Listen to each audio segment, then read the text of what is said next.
Welcome back, everyone. Now we're shifting attention to issues having to do with female genital mutilation, especially as the world is celebrating International Day on Zero Tolerance for Female Genital Mutilation. We're being joined this morning by a barrister at law, Executive Secretary of OSA GBV, Barrister Bola Folabi. Thank you so much for joining us on the program. Good morning. Thank you for having me.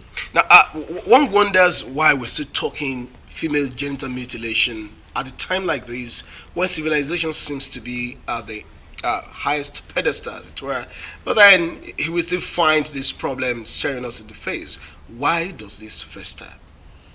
Okay, thank you very much. It is expected that even at this age, we shouldn't be talking about female genital mutilation or female circumcision, as most people know. But we found out that the practice is still being done in some communities. That is why we are still talking about it, sensitizing the people about the dangers inherent in the practice, so that people will stop it totally. So we want total elimination of genital mutilation of females in Nigeria and globally, all over the world, because it's a practice that is being done globally. It's not restricted to Nigeria. It's being done in America, in Latin America, in North America, in Zealand, in Australia. Even about 30 African countries practice this act. So we need to put a stop to it. We want total elimination. That's why we're canvassing for zero tolerance for female genital mutilation. How prevalent is this in Ondo State? You're in charge of an agency fighting against gender-based violence and all of those other related matters. This, to my mind, is also related. And so I'd like to know, how prevalent is it in Ondo State? Does it give you worry at all? Why are you enthusiastic about it? Yes, in Ondo State, the incidence has reduced. Okay. It has reduced because, like 10 years ago, it was more. 10 years ago, 5 years ago. But due to sensitization, advocacy visits that we have been making to communities, community leaders, traditional leaders, religious leaders, the prevalence has declined. Okay. It has declined. But we want total elimination. Okay. So we still have to continue to speak about it, and then enlighten people, educate them, public, especially give them sexual education, health education, so that they will know that there are grave consequences, health consequences, psychological consequences that attend to this practice for people who are victims. Okay. So we need to continue to talk about it until we are able to get total elimination. Yes, we've been talking about it for quite a while, and thanks, you said there's a reduction, yes, in the prevalence of female genital mutilation. But looking at it, it seems that it has some cultural coloration, and whatever it's cultural, people just feel it's a kind of something that it's their heritage or something they have to just keep at it. So what do you think you're going to be doing differently in order to achieve your results? Well, thank you very much, because this practice, it's not medical, and it has no medical value, but some people have held on to it as a kind of norm, societal norm, custom in communities, and they feel that it should continue to be entrenched. But what we are doing, one of the things we are doing is what I am doing now. We are trying to sensitize the public to let them know that there is no gain in doing it. It doesn't have any value. It has no medical value. So it should be stopped because it causes a lot of pain. There are so many other problems that people engage in it, and people who are victims also face. So because of this, it doesn't really help. And apart from engaging the community on sensitization, we need to also engage them in the area of sexual education. And then health education. let them know the health challenges that victims of female genital mutilation face. All right. Then we also need to engage the men. You know, there must be a sustainable cooperation, you know, with our men and boys. Because without the men, we cannot achieve zero tolerance. We need to carry the men along. We need to engage them. Because if a father is already enlightened, is already educated, that you are not supposed to submit your girl child for circumcision, then he will know that there is danger in it. He won't do it. But when we have our men who are not educated, they do not understand the process, they just feel that it's the kind of norm that must be perpetuated in the environment or in the family lineage. They will continue to do it. But when they are educated, they will stop it. They will not cooperate with anybody, maybe probably suggesting that, okay, go and take your child, your girl child, to somebody to help, you know, circumcise. They will not do it. Okay.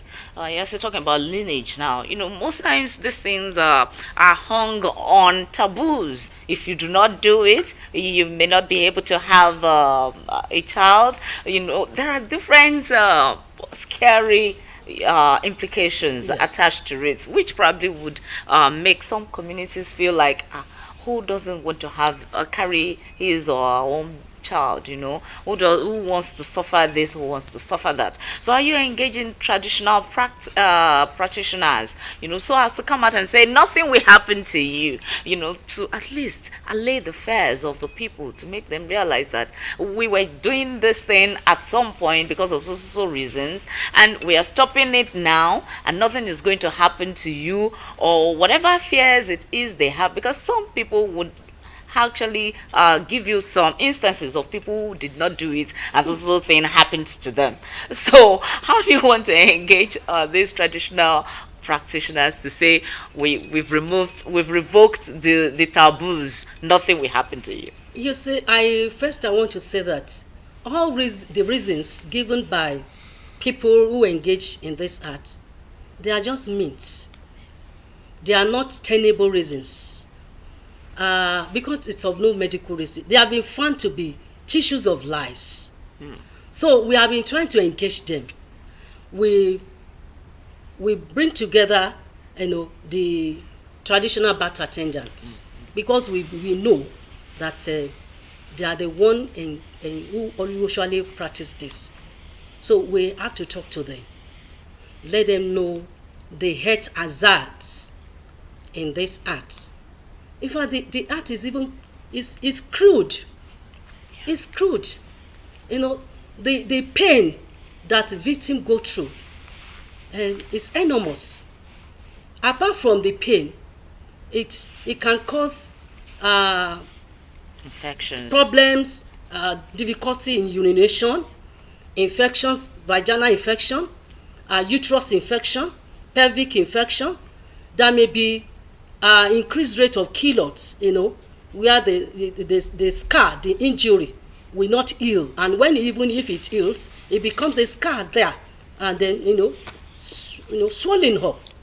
And aside from that, there is problem with labor, difficult in labor. You know, when a woman is going through labor, because the clitoris that is being cut serves a very good purpose in helping to push the baby out. So aside from that too, it also creates problem in sexual problem. You know, for example, where husband and wife, you know, wants to have sexual intercourse, it becomes difficult. The woman who has gone through it will experience pain during penetration, you know, and the lubrication that the clitoris produces will decrease, or it may even completely be lost. It may be lost completely, and you find that such women will not enjoy sex. There will be no desire for sexual intimacy, and you know, it's a lot of problems. Interestingly, you're a barrister at law, and you will agree with me. Maybe I presume you agree with me to a very large extent that lack of consequences for actions and inactions make certain criminalities to go unchecked. Yes. Nigeria is not in want of law, if you agree with me, but implementation of those laws remains our problem.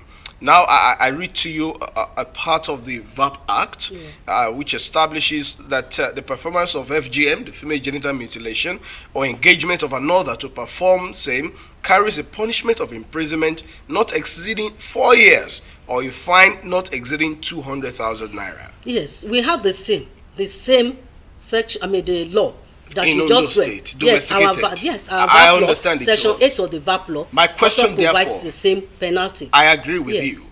My question, therefore, is: it's been domesticated Yes. in Ondo State.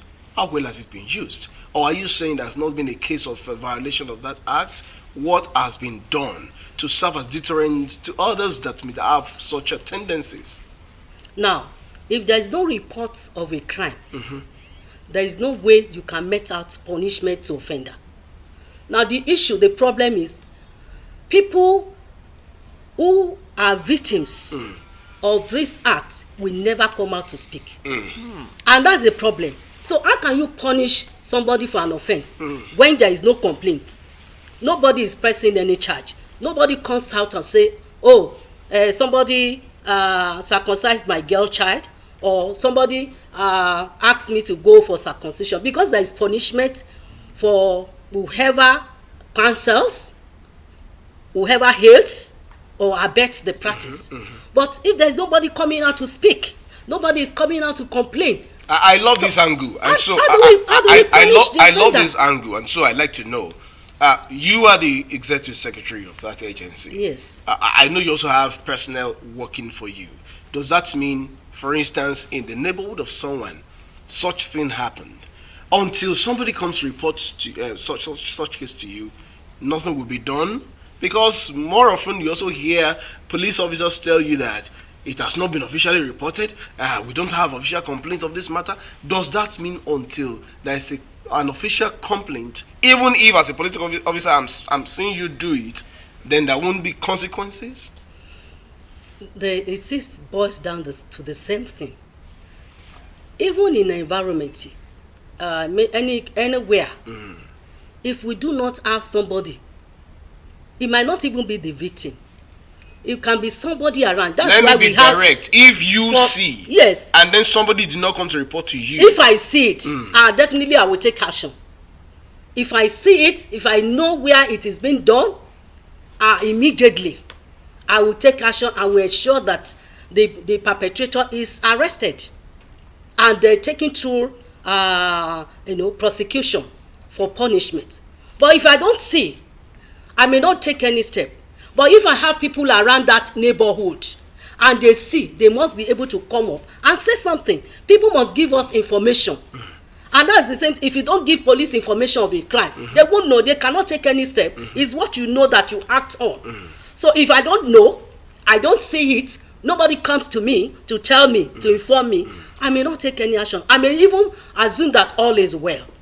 So that's the situation. You don't look out for this practice in general hospitals. I'm very sure. Yes, that we look out for it. Okay, you're also looking out for it in general yes, hospitals? we look after it. But much more, if you agree with me, it festers more with traditional birth attendants. Very well. How well, therefore, are these set of people informed, educated to know that it is a crime and they are liable to so number of years of imprisonment, 4 years, or a fine of 200,000 naira, or both?